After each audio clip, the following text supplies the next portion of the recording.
Hey, everybody. Nice to see you and hear you. I am, there we go. Now we're all set. Good morning. Happy Wednesday. Oh my gosh, I'm finally starting to get back up on my feet.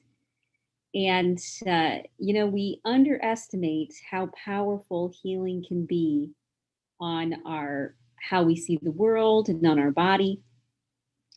You know, we are living in such a world where we're in a constant state of being afraid of one another, afraid to offend somebody, afraid to hurt somebody's feelings, afraid we're going to be attacked, afraid that we're going to be told that we're wrong. And maybe not everybody in the world is like this. I mean, clearly, because otherwise we wouldn't be so aggressive. But for many women, many men, this has been a time where we've actually had to toughen our armor and we've had to go even deeper into our caves in order to survive kind of the chaos that's going on around us and how everybody is handling it. So it's important in times like this to come together with community, and that's exactly what we did last week. We had speakers who've never been on camera before, and they shared their life's work. They were anxious and nervous, thought they would do a bad job, and everybody celebrated them. We had women who were watching and struggling with different physical issues and mental issues and stresses. Women that, when you hear their stories, you realize that, yeah, there's a lot going on. There's a lot of hard things going on in this world. And we let ourselves be vulnerable. We let ourselves tap into something that was greater than us.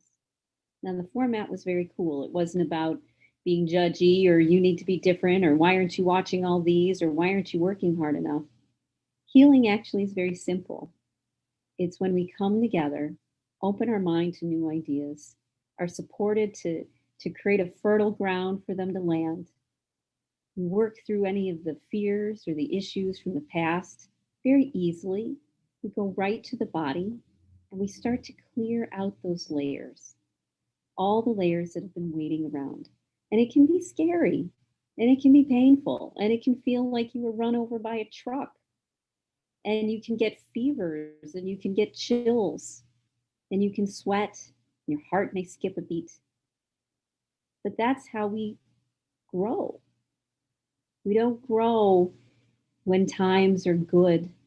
We don't grow when things are always abundant. We grow because we get fertilizer and we get sunshine and we get water in the form of friends and family, in the form of speaking your truth without anybody telling you you're wrong, without anybody arguing with you about your point of view, about what matters most to you. No one trying to control you like a puppet or a consumer, just being a real person. We've lost a lot of that in our world only because we've gotten more scared. We've had to, as I said, hunker down even closer. But I'm hoping we can get some momentum. I'm hoping that by coming together this time, we're going to come together on Friday, and then we're going to come together again in January, and we're going to come together again a few months from there. And the idea is to have a safe space where you are exposed to ideas that you never thought existed, or maybe things that you're just really curious about. You get to talk to women and men who've spent their life learning something very specific and important and sharing it without any selfishness, without any money grab, without any anxiety or might be missing out on something. It was just a community where we could love and grow and share. So, if you're interested in joining us on Friday, I'll make sure that we get the Zoom link out to you. And we're going to try to get as many speakers and as many participants and as many people as we can on Friday to share, because sometimes it takes a week for things to sink in. It takes a while for us to get the insights, a little bit of distance, a couple steps back, and figure out what we want to do with this new information, how we want to use it in our lives to make it better. So let's come together and celebrate. As Rubel said, if we celebrate, every moment something that we've done or accomplished, even the smallest of what it may be, then we spend our life celebrating, which is actually how I want to live my life. And I don't want to celebrate it by myself.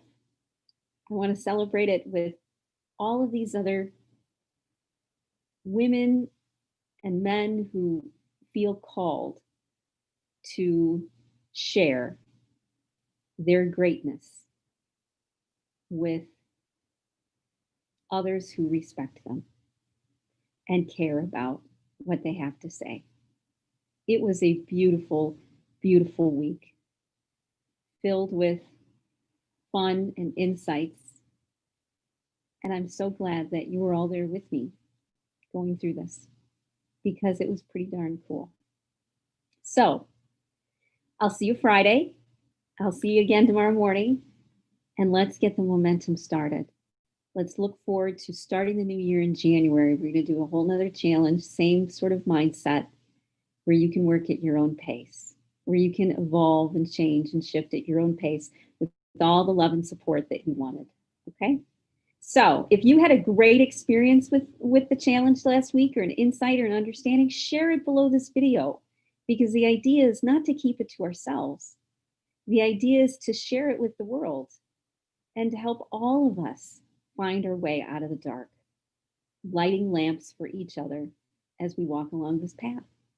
So thank you for joining me from the bottom of my heart. What a movement we made in the world. And thanks for going to join me in the future, having the heart and the courage and the openness and the vulnerability to be who you are and to become more and more authentic every day. Thanks. What a blessing. And I'm looking forward to the next one.